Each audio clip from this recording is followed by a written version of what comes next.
friends. Hi everybody. This is Bunny. So today I'm going to be telling you the story of Little Red Riding Hood.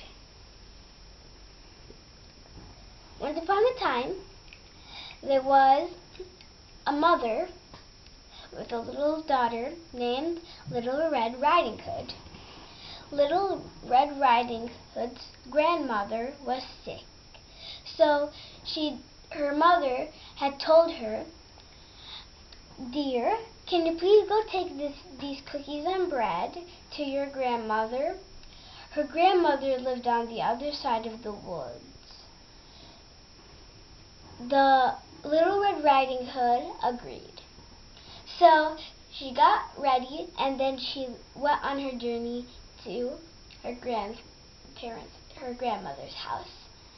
So while she was walking, she met a wolf, a bad wolf, but this wolf was trying to act good.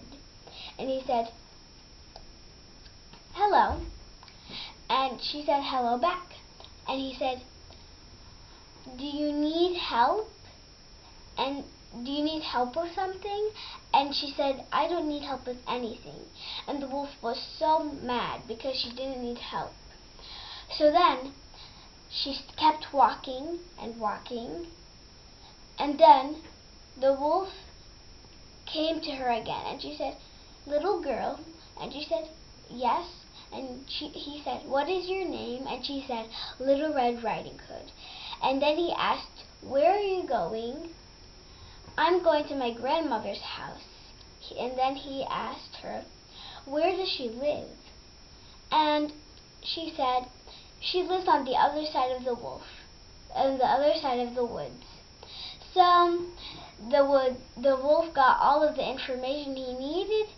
So then he ran and ran and ran as fast as he could until he approached the other side of the woods.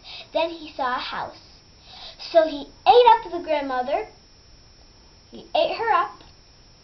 And then he put on her hat. And he put on her dress. And he hid in the blankets. And then Little Red Riding Hood approached the house. She knocked on the door. And she said, "Grandmother, are you there?" And the big bad wolf said, "Yes, darling, come in, come in." So then she came in with no idea that it was the wolf. So she asked the big bad wolf, "What, grandmother, why are your eyes so big?" And he said, "To see you better." And then she asked, "Why are your ears so big?" And he said, to hear you better." And she said, "Why is your mouth so big?" And he said, "To eat you up better." And he took off the costume and ate her up.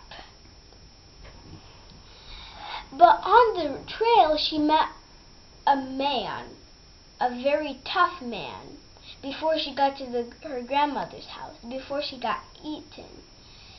So she met the man and he was holding a giant axe.